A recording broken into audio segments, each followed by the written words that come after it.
መጽሐፍትን በድምጽ ኢዮብ ዮናስ።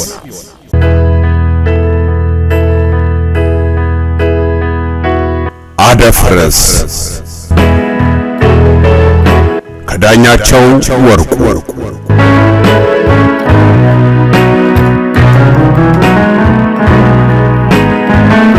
ተራኪ ኢዮብ ዮናስና ሃይማኖት ድልነሳው።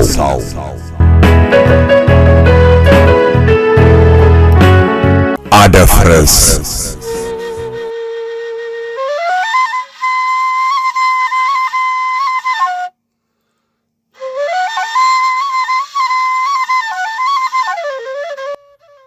እሺ የኔን ተረት ደግሞ ለመስማት ይፈልጋሉ? ይጠይቀዋል ጎርፉ በአደፍርስ ሁኔታ ይገፋፋና። ያስጠመድህ በ18 አይደለም? ያስጠመድህ በ18 ሙሴው አይደለም እንዲህ የሚለው? ሙሴ የማህበሩ ኃላፊ ያከታትላል አደፍርስ የሐሳብ ድግግሞን። መቼም እርሶም ቅድም ጠቅሰውታል። ደጋግሞ ከተያዩ መለማመድ አይቀርም ይጀምራል ጎርፉ። እና በጥንት ዘመን አንድ አንበሳና 13 ናቸው 14 ጅቦች ወደ አደን ሄዱ ይባላል። እንግዲህ አብሮነታቸው ቅድም ስለ ድመትና ውሻ እንዳስረዱት አይነት ነው ማለት ነው። እና ሲያድኑ ይውሉና 14ታቸውም 14 ፍሪዳ አገኙ ይባላል። የአጋጣሚ ነገር ካጋጠመ ብዙም ይገኛል መቼም፣ ከዚህ የበለጠ ማለቴ ነው። እኔ እንኳን ወደ አዳሉ አገር ወርጄ ብዙ ጊዜ ብዙ ከብቶች ምን ያረጋል ብቻ ለነገሩ ያህል ማለቴ ነው 14ቱም 14 ፍሪዳ አገኙ። ጓደኝነት አብሮ የለፉበትን አብሮ ለመብላት ነውና በስምምነት አድርገው ያችኑ አንዳንዳቸውን ተካፈሉ። በዚህ መካከል መቼም ፈሪ አይጸድቅምና ከነዚህ ሁሉ ጅቦች አንደኛው ብድግ ብሎ እንዴት ይሆናል? አቶ አንበሳ እንዴት አንድ ፍሪዳ ይበቃቸዋል? አይበቃቸውም ብሎ ለፈፉ። ማን ነው ይበቃቸዋል ባዩ? ያን የአቶ አንበሳን እንደ እሳት የሚንተገተግ አይን ያን ስንቱን ሊያደባይ የሚችል የአንበሳን ክርን እየተመለከተ 13ቱም ፍሪዳዎች ለአቶ አንበሳ አንዲቱን ለ13ታቸው ተካፈሉና እየምላዳቸው ተመለሱ። ግን የወሬን ነገር ምን አሉት? የእንጀራ አባታቸው የሆነ ሌላ ጅብ ሌላ ቦታ ውሎ ኖሮ ሲመለስ ያገኛቸዋል። የዋሉበትንም ይጠይቃቸዋል። 13ታችንና አንድ አንበሳ ሆነን አደን ሄደን ዋልን። ለ14ታችን 14 ፍሪዳ አገኘን። ይኸው ግን እንደምታየው 13ቱን ለአቶ አንበሳ ለቀን አንዷን ብቻ ነድተን መምጣታችን ነው ይሉታል። አቶ የእንጀራ አባት ይናደዳል፣ ይጨሳል። እንዴት ያለ ለጆሮ የሚቀፍ ነገር ብሎ ይንጎራደዳል። ለአንድ 13 ለ13 አንድ እንዴት ያለ መከፋፈል ነው በማለት ይጦፋል። ምኑ ቅጡ? ደፋርና ጭስ መውጫ አያጣም አይደል የሚባለው? አንዷን መልሰን 13ቱን እናመጣለን አላቸው። 13ቱ ጅቦች የሰጡትን እሱ ከአንዱ ጅብ ሊያስመልስ ልብ ካለ ምን አለ መቼም ወደ አቶ አንበሳ ቤት እየፎከረ ሄዶ እየተድረቀረቀ መድረስ አይቀርም መቼም ደረሰ። አቶ አንበሳም ቤት እውነትም ታዲያ እጅ ነስቶ እንደቀረበ የአቶ አንበሳ ፊት ቢመለከተው እንኳንስ አንዲቱን ተቀብሎ 13ቱን ሊመልስ አንዷም ስለጎደለችበት ለካስ በሆዱ ተጠጥቶ ኖሮ እሳት ለብሶ እሳት ጎርሶ ጎምለል እያለ ከወዲያ ወዲህ ሲንጎራደድ ጠበቀዋ። ጠበቀው። የመጣንበትን ጉዳይ ንገረና አይለውም በአሽሙር አይነት አነጋገር። አቶ ወንድ ታዲያ ምን አለ ይመስልሻል? ወደ ጽዮኔ ዞር ብሎ ዋ ጌታዬ፣ ያችን የ13 ድርሻ ትሁን ብለው የመረቁልንን ፍሪዳ 14ኛ አድርገው እንዲቀበሉኝ ነው በልጆቼ ስም ሆኜ የምማጠንዎት ሆና። ምን ከዚያማ ጎምላላው አንበሳ ከብልህ ቀንሶ ከሞት ጨርሶ የሚኖር ብልጥ እግዚአብሔር ይስጥልኝ ብሎ መቀበል ነዋ። ተቀበለው። ሳቅ ሳቅ እያለ ተቀበለው። እኔ የምልህ እንዲህ ጨዋታ ስታውቅ እያልህ አጓጉል አስተያየት ነበር ያደረብኝ ይለዋል። አደፍርስ ጎርፉን በእርግጥ በደስታና በአድናቆት በሚያበሩ አይኖቹ እየተመለከተው እምልህ እስኪ ደግሞ ስለ ሌላ ነገር በአገር ቤት ስለሚገኙት አዝርዕት፣ እንስሳት እምልህ የምታውቀውን ያህል። አየ ምን ያህል ብለው? ስለ እንስሳት ብዙ አላውቅም። አዎ አሉ የማውቃቸው እምሎ እየእርሻው፣ እየጠረጋው፣ እየደኑ ያጋጠሙኝ። ለምሳሌ ጠቃሚ የምንላቸው እንስሳት አሉ፣ አጥፊ የምንላቸው እንስሳት አሉ፣ መርዘኛ የምንላቸው እንስሳት አሉ፣ ዋጋ የለሾች የምንላቸው እንስሳት አሉ፣ በጣም አሰልቾች የምንላቸው እንስሳት አሉ። ዶሮ፣ ቆቅ፣ ጅግራ፣ ሶረኔ፣ በግ አይነቶቹ ጠቃሚዎች ናቸው። ቀበሮ፣ ተኩላ፣ ወማይ፣ ነጎዴ፣ ጎሴ፣ ግልገል፣ አንሳ፣ አጥፊ የምንላቸው ናቸው። እባብ፣ ዘንዶ፣ ጊንጥ፣ መርዘኛ ከምንላቸው ውስጥ ናቸው። እንደ እንቁራሪት፣ ገበሎ፣ ቢራቢሮ፣ እንሽላሊት ዋጋ የለሾች ናቸው። ቅማል፣ ቁንጫ፣ ትኋን፣ በረሮ፣ አይጥ፣ ዝምብ፣ አይጠመጎጥ የመሳሰሉት ደግሞ አሰልቺዎች ከምንላቸው ውስጥ ናቸው።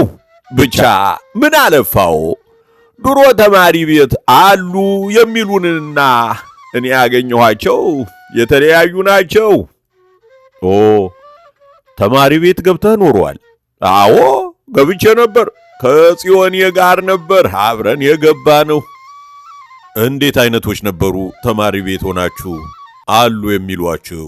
ምን እውቅጡ ብዙ ነበሩ። መጀመሪያ በመሬት ላይ ያሉትን ፍጥረቶች በሶስት ይከፍሏቸዋል። ሰው፣ እንስሳት፣ አዝርዕት ብለው ምን እውቅጡ ብቻ በአንድ አፋቸው ሰውን አንዴ እንስሳ ነው፣ አንዴ ነፍስ ያለው ፍጡር ነው ይሉናል። እንስሳቱን ደግሞ አከርካሪ ያላቸውና አከርካሪ የሌላቸው ይሉናል። ታዲያ የተማሪ ቤቱ አከፋፈል የሚሻል አይመስልህም? የሚሻል ለምኑ ነው የሚሻለው ጌታዬ? አንዱ እንስሳ አከርካሪ ያለው ሌላው አከርካሪ የሌለው መሆኑን አወቅሁትና የት ላይ ነው ጥቅሙ? ብዙ ለማምረት ነው የሚጠቅመኝ ወይስ ደግሞ አስተካክዬ ለመተኮስ? ለመሆኑ አሁን የተማረ ሰው ስታይ ምን ነው ተምሬ ቢሆን ኖሮ አትልም ማለት ነው? ለምሳሌ እኔን ስታይ መቼም ያንጀት አይደለም ጨዋታ አልልም። ምን ነው ተምሬ ቢሆን አልልም። እኔ የተማረ ሰው አያስቀናኝም፣ ያሳዝነኛል። እንዲያውም ድንቁርናና ዕውቀት ያሳዝነኛል። የሚታዘንለት የትኛው ሆነና? አልያዙልኝም መሰለኝ አማርኛዬን። እንዴት ማለት መቼም ደግ ነው ለጨዋታ። እሺ እንዴት ነው የማሳዝንህ? እርሶን አላልኩም ጌታዬ፣ የተማረ ሰው ቢሉኝ ነው ይልና ሊናገር የጀመረውን ቁርጥ አድርጎ ያቆማል። እኮ ታዲያ የተማረ ሰው የሚያሳዝነው እንዴት ነው? አይ ምን ያረጋል፣ የባላገር ነገር ወይ ሳላውቅ አስቀይሞት ይሆናል። የከተማ ሰውና የኛ ነገር አካሄድ አይገናኝም። ግድ የለም ምንም የሚያቀያይም ነገር የለ እዚህ። እና ታዲያ ለምን እንደሚያሳዝኑኝ ሊያውቁ ነው የሚፈልጉት? አዎ ለምን ያሳዝኑሃል? አዎ እርሶ ከዚህ ራሶ በባዶ እግሮ ይወርዳሉ።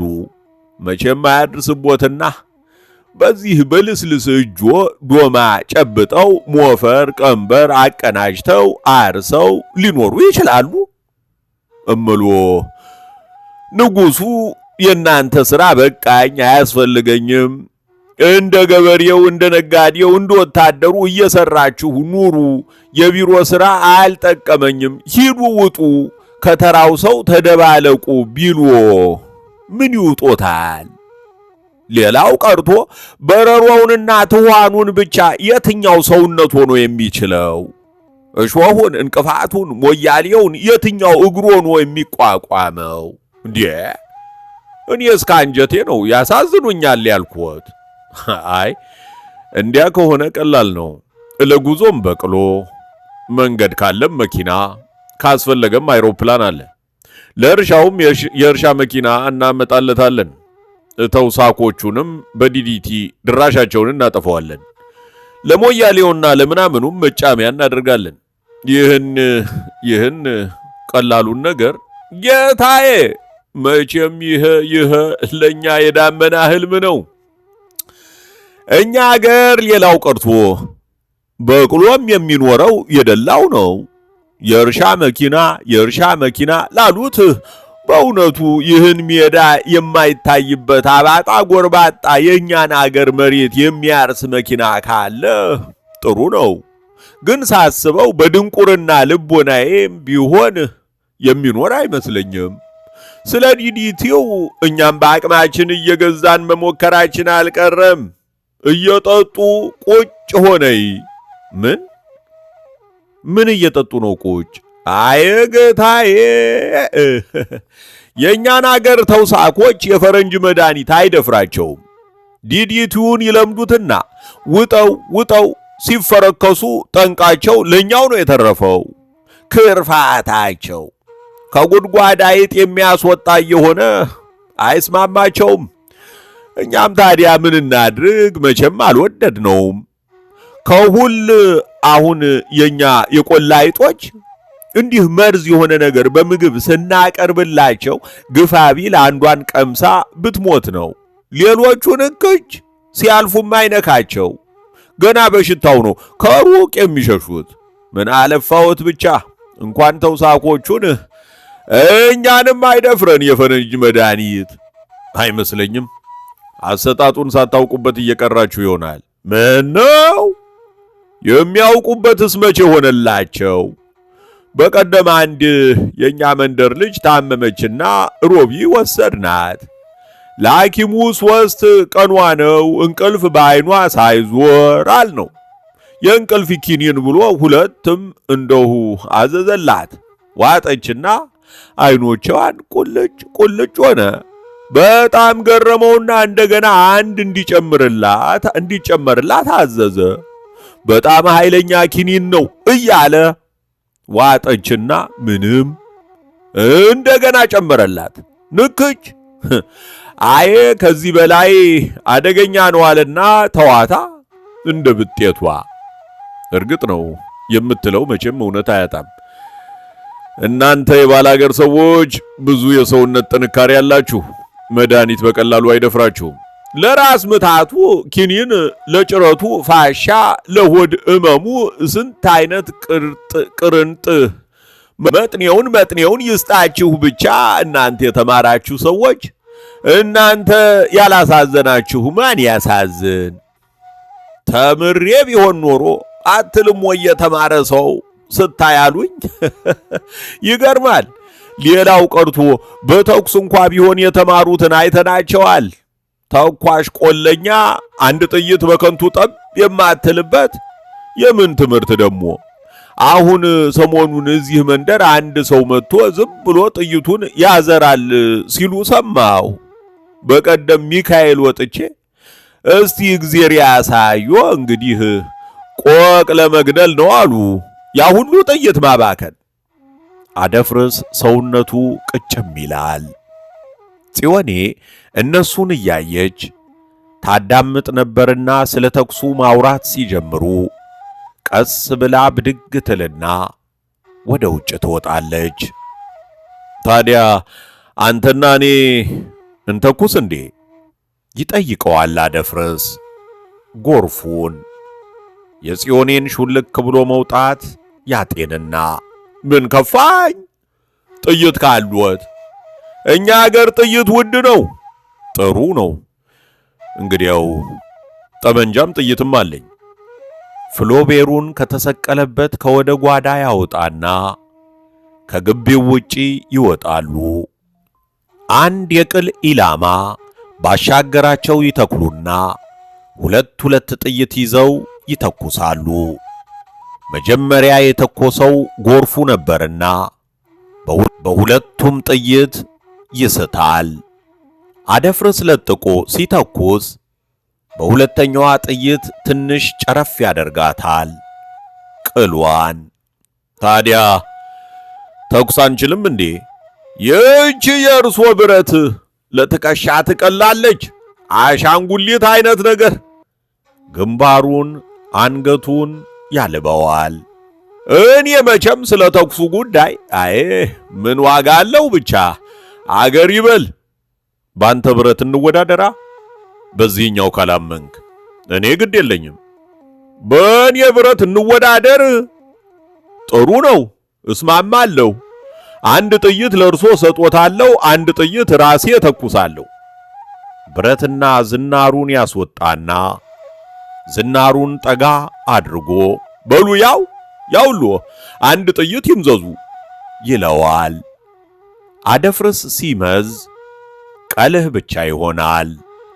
ጎርፉ እፍር ይላል። ባዶ ቀልህ ለዝናር መሙያ ማስገባቱን በመርሳቱ ለዝናር መሙያ የተደረገ ነው፣ ግድ የለም ይምዘዙ፣ ሌላ ያገኛሉ ይለዋል። አደፍርስ ይመዛል። አሁንም ግን የመዘዘው ባዶ ቀልህ ይሆናል። ወየጉድ!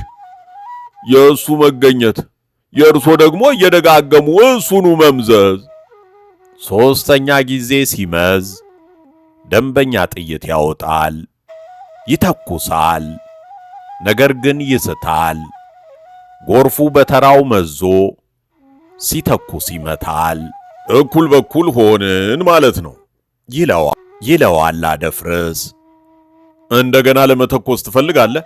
የለም ጌታዬ፣ በዚህ ባጉል ነገር ጥይት አላባክንም። በእኔ ጥይት እንወዳደር እንግዲያው። የእርሶ ብረት እኮ እሺ ብላ አትገባም አልኩዎ። እንጃ ብቻ ከወደ አናቷ ገደማ ጠበም ያለች መሰለኝ። ተሳስቼ ሊሆን ይችላል። ደግ እንግዲያው ካልመሰለህ ይቅር። ብቻ ቢሆንም የተማረ ሰው እስከዚህ እጅ እግሩ የተሳሰረ አይምሰልህ።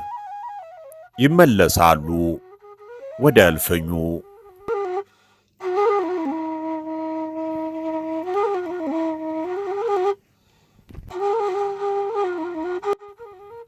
እልፍኙ ገብተው አረፍ እንዳሉ እኔ እኮ እምልዎ በኮፍ ጫማም ተሄደ በግንብ ቤትም በፎቅ ተኖረ ጸዳ ልብስም ተለበሰ የተማረ ሰው ምን የፈጠረው ነገር አለ እስከዚህ? ይጀምራል ጎርፉ ቀስ ይልና እኛም መቼም ያዳል ጫማም ቢሆን እናደርጋለን፣ ልብስም እንለብሳለን።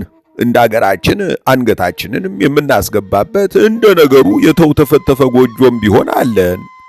ጤንነት ኖሮን ሰርተን ከገባን ልጆች ወልደን አድገውልን በእርሻውም በእረኝነቱም ሲያግዙን ካየን ከዚህ የበለጠ ዓለም፣ ከዚህ የበለጠ ምኞት፣ ከዚህ የበለጠ ደስታ ምን ይኑረን? ያላዩት ሀገር አይናፍቅም ሆኖ ነው ነገሩ። እንዴ ያላዩት ሀገር ለምን ይናፍቃል? ስማ አጭር ምሳሌ።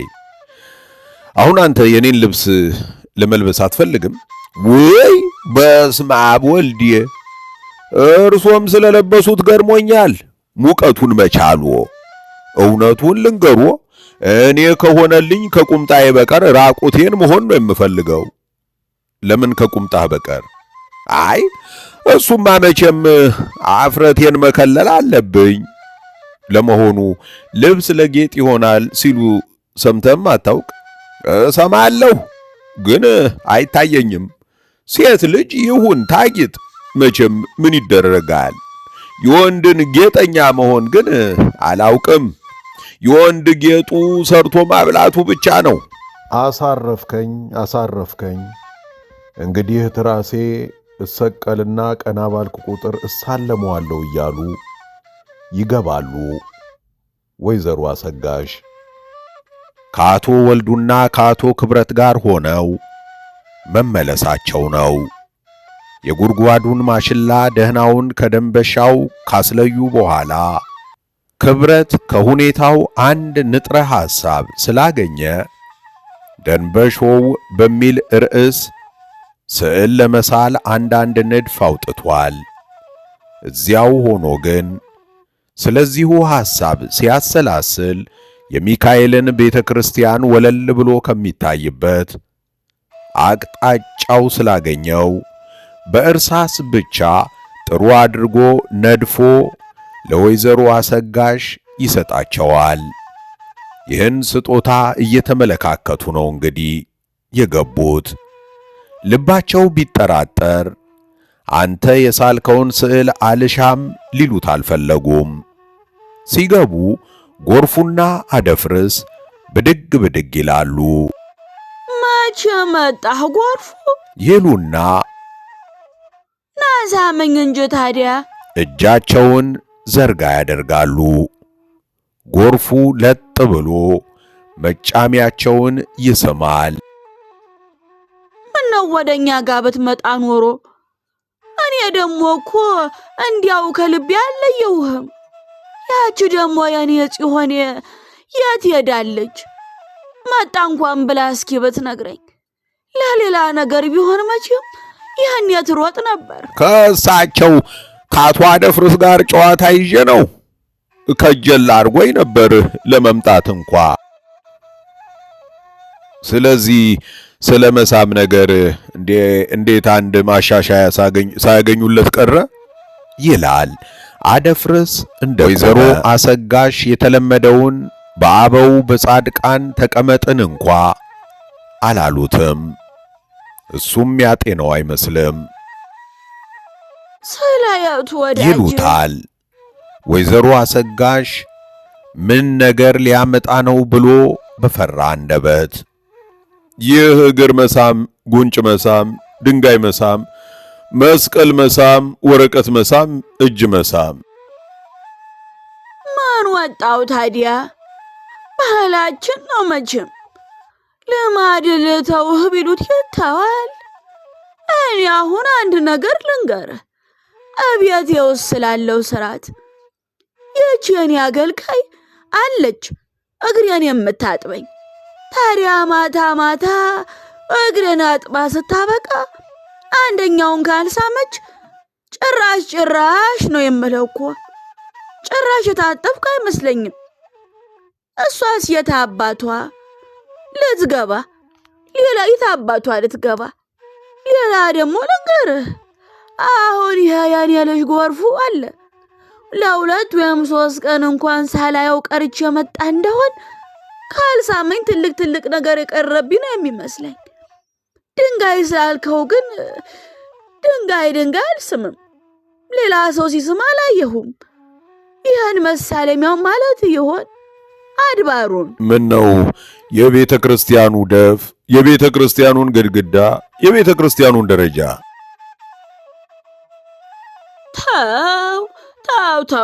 ተው፣ ጥሩ አይደለም ወዳጅ፣ ጥሩ አይደለም። ስለ ቤተ ክርስቲያን መሰማጉን አትናገር። ምን እናርግ ትላለህ? እግዚአብሔር ራሱን አግኝተን አንስመው። ምን እናርግ ትላለህ? ግን ድንጋይ አይደለም የምንስመው፣ እኔ እንዲያውም አሁን እስከ ተናገርከው ድረስ የምስመው ድንጋይ መስሎ ታይቶኝም አያውቅም በጭራሽ። ምን አጉል ነገር አሰማኸኝ ወንድሜ? አጉል ምን መስሎ ኖሯል የሚታዩት?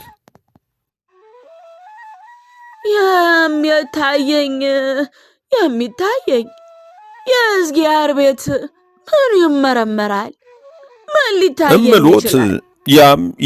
ያም ሲስመው በሽታ ሊይዞት ይችላል። ስንት አይነት ነገር ይመስሎታል በዚህ መንገድ ሊተላለፍ የሚችለው? ተላልፎም አያውቅ። የእግዚአብሔርን ቤት በሽታ አይደፍረውም። አጉል ነገር አሰማኸኝ። ግን እሱ ይሆነኝ እንጃልኝ እንግዲህ እንደ በፊት የመሆኔን። አጉል ነገር የአንተ ንግግር በተስኪያን ብሄርኩ ቁጥር ነው ትዝ የሚለኝ። ማስረሻ ዘዴ ቢገኝለት ለነፍስ አባት ያጫውታቸዋለሁ። ሆር ግን መሽ በእጅ ይላል። አንድ አጉል ነገር ከያዘ በኋላ ባይቀበለው ማስተዋል። የሰው እግርማ የስንት አይነት ሚክሮብ ማጠራቀሚያ ነው። በእውነቱ ከሆነ ሌላው ቢቀር እርሶ በሚያዙበት ቦታ ሁሉ እንዲህ ያለውን ነገር ማስቀረት አለቦ።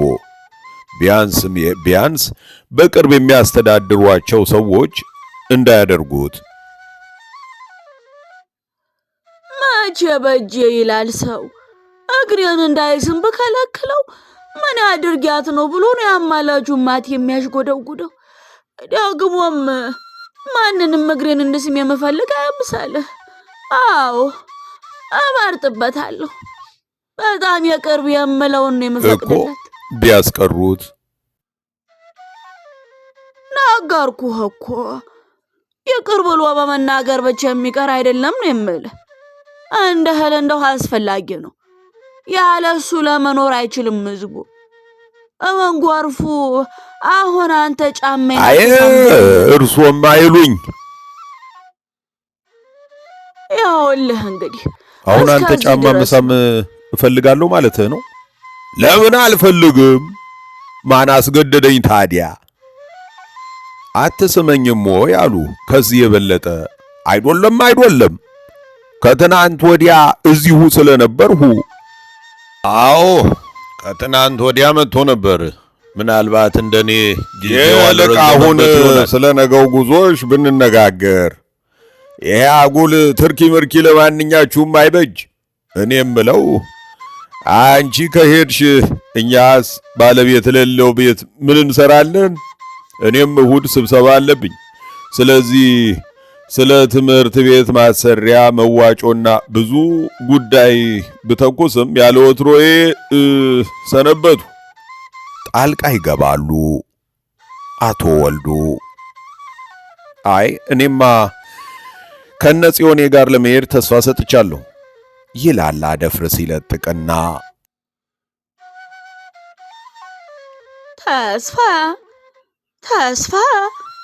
ተስፋ ሰጥቻለሁ ይገረማሉ ወይዘሮ አሰጋሽ። ጽዮን ደግሞ እነማን ናቸው? የኔ ልጅ ኋላ ስንት ጽዮን ያለና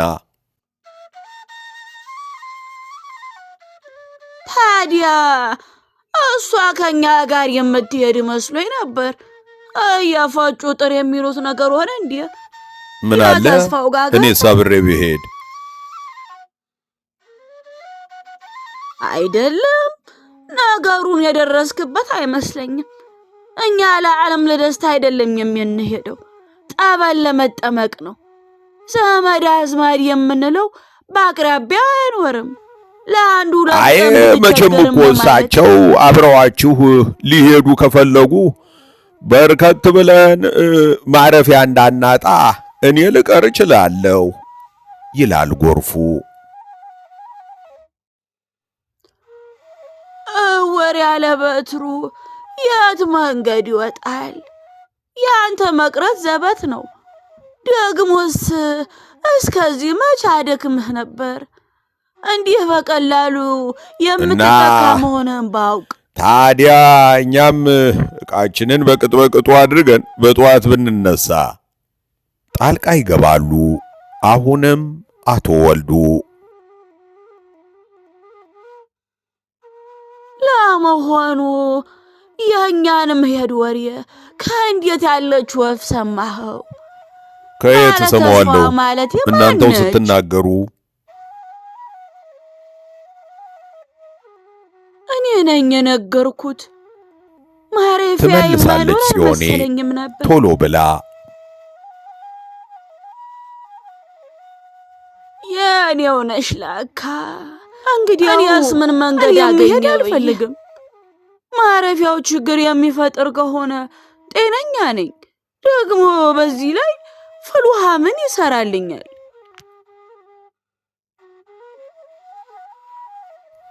ነገ ጠዋት ወደ ደብረ ሲና።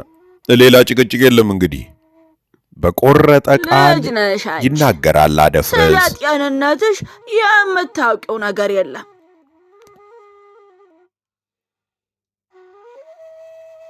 ይገስጿታል። አሰጋጅ እዚህ ሀገር ጽዮኔ ፍል ውሃ ኖሯል ለካ። ከሆነ በእውነቱ ማየቱ አይከፋም ነበር። ብቻ ከሰው ጋር ሆነን ከደብረ ሲና መጥተን ልናየው እንችላለን ከመሄዳችን በፊት ይናገራል ክብረት። ቀስ ብለን ልንመጣ እንችላለን ከኔ ጋር አቶ ወልዱ ቃል ይገባሉ። ጥሩ ነው። ይሉና ወደ ጎርፉ ዞር ይላሉ። ወይዘሮ አሰጋሽ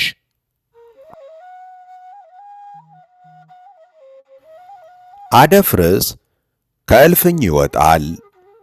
አቶ ወልዱ ይለጥቃሉ። ክብረት ይከተላል። ጽዮኔም ብድግ ስትል አኮርዲዮን ነው መሰለኝ እንዲህ አናግር የነዛብሽ።